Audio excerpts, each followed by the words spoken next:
menuju ke acara peresmian Desa Wisata Pantai Cemara, Lingkakuta, Kecamatan Gandapura, Kabupaten Biren. Salah pintu Gus Menteri kami untuk menaikkan jerih perangkat desa se-Indonesia. Perangkat desa se-Indonesia sangat kecil, Pak Menteri, sangat kecil. Susah kali ini kades-kades yang ada di desa, sangat susah. Apalagi kecil di kampung kami ini. Siang malam diajak sana diajak sini, yang tahunya masyarakat apa kecil ada uang, padahal mana ada uang mereka. Diambil nanti marah dan juga sebagainya. Maka alhamdulillah dengan bimbingan, dengan nasihat dan juga dengan kerjasamanya Pak Menteri dengan Kejaksaan Agung, insya Allah alhamdulillah seluruh desa di Indonesia, seluruh kades di Indonesia adalah jangan coba-coba ditakut-takuti, jangan coba ditakut-takuti, tetapi adalah suruh beri motivasi kepada mereka, suruh follow mereka supaya mereka ada inovasi untuk membantu negerinya. Itu adalah penegasan daripada yaitu Kejaksaan Agung Republik Indonesia. Maka dalam kesempatan ini, kalau memang ada orang-orang yang memang menakut-nakuti yaitu kepala desa dalam membuat inovasinya, dalam membuat yaitu yang terbaik untuk desanya, jangan takut. Jangan takut, sejauh adalah tidak melenceng. Jangan takut, berilah yang terbaik untuk masyarakatnya, berilah yang terbaik. Tentunya Bapak Kapolres ada di sini, ada Kajari juga di sini, bisa untuk men-sharingkan mana yang betul, mana yang tidak betul, mana yang salah. Insya Allah mereka siap sebab sudah ada arahan dari atas ataupun dari tingkat pimpinan tinggi. Maka oleh karena itu jangan be'yale kecil, be'yale, insya Allah kalau untuk rakyat jangan takut. Jadi saya pikir itu saja Pak. Saya termasuk orang yang sangat jelata waktu itu karena termasuk oposisi, termasuk anti orde baru, termasuk sering tengkar dengan kepala desa gara-gara minta surat keterangan apapun, selalu saja yang diomong oleh kepala desa Golkar, Golkar, dan Golkar. Itu dulu. Sekarang tidak ada kepala desa yang seperti itu. Semuanya berpikir untuk rakyat, bukan berpikir untuk partai politik. Setuju?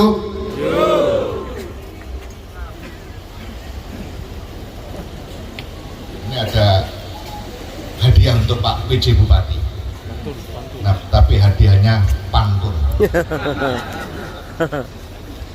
Ada nelayan sedang mendayung sampan. Mana cakepnya? Cakep. Ada nelayan sedang mendayung sampan. Cakep. Sampannya dibuat dari kayu rambutan. Cakep. Pak Aulia Sofyan memang sungguh tampan. Cakep. Saking tampannya pasti jadi rebutan. Cakep. Mumpung tidak ada ibu. Kalau ada ibu nanti jadi cemburu. Apalagi sekarang jadi PJ Bupati, pekerjaannya keliling aja, pasti ketemu banyak orang, baik yang laki-laki maupun perempuan. Bapak Ibu sekalian, yang Gus Menteri, dana desa itu bolehnya dipakai apa sih? Pertanyaannya singkat, dana desa itu bolehnya dipakai apa saja? Karena pertanyaan singkat, maka saya jawab singkat. Dana desa boleh dipakai apa saja, kecuali yang dilarang.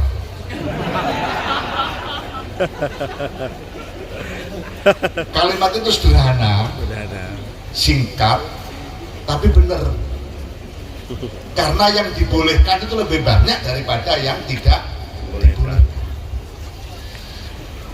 Nah, pertanyaan lanjutnya, lalu apa saja yang dibolehkan? Apa saja boleh dilakukan asal bersentuhan langsung dengan dua aspek, yaitu aspek pertumbuhan ekonomi dan aspek peningkatan sumber daya manusia. Sudah, itu aja kuncinya Pak Kapolres, Pak Kajari. Jadi kalau dana desa dipakai untuk hal-hal yang bersentuhan langsung dengan kepentingan pertumbuhan ekonomi warga atau peningkatan sumber daya manusia, maka itu sah adanya dan boleh dilakukan. Bentuk kegiatannya apa saja. Nah, kalau mau didetailkan bisa ditanya balik dengan cara berpikir antitesa. Pertumbuhan ekonomi, infrastruktur silakan, yang utang-utang karena COVID silakan, dengan catatan infrastruktur tadi berhubungan langsung dengan pertumbuhan ekonomi. Jalan poros ladang, jalan poros desa, irigasi tersier, apa saja, semua itu berhubungan langsung dengan urusan pertumbuhan ekonomi. Pembangunan PAUD, stunting, apalagi BLT, karena kemiskinan itu sangat erat dengan pertumbuhan ekonomi dan SDM. Silakan pakai aja semaunya. Yang penting dua hal tadi, pertumbuhan ekonomi dan peningkatan SDM. Ya, dengan catatan satu, tidak ada niat jahat. Katanya Pak Kajari, Pak Kapolres, yang penting itu nggak ada niat jahat. Kalau salah administrasi bisa dirembuk.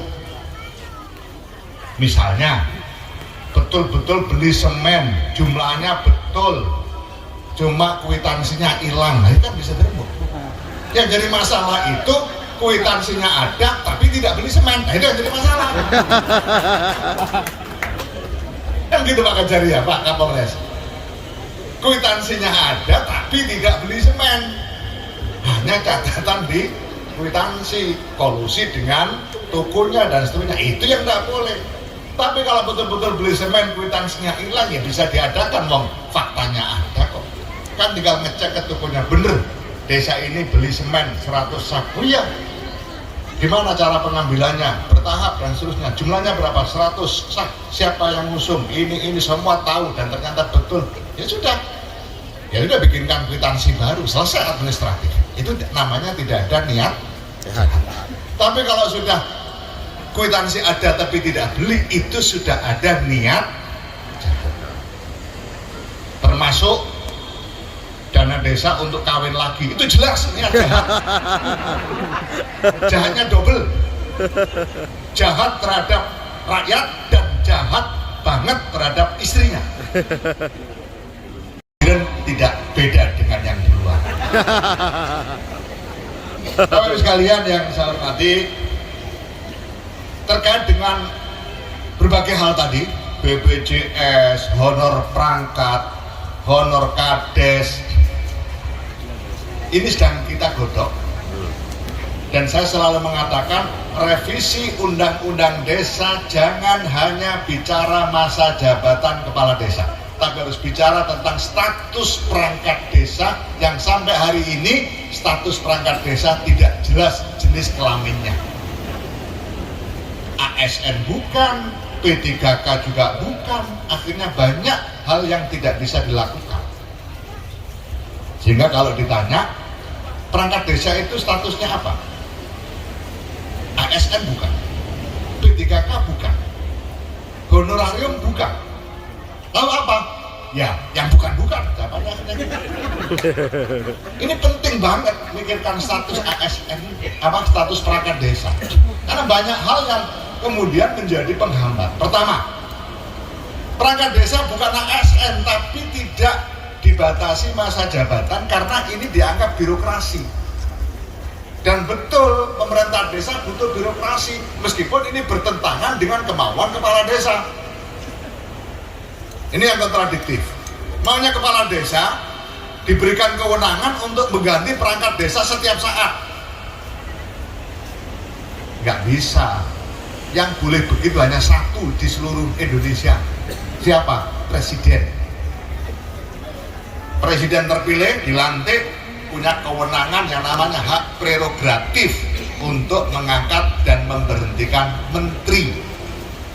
Itulah makanya selalu saya katakan jabatan menteri itu jabatan outsourcing, karena setiap saat bisa diganti oleh presiden dan itu tidak melanggar undang-undang. Bisa diposisikan seperti itu, khawatirnya pemerintahan akan stuck. Kenapa? Karena tidak ada yang menangani secara profesional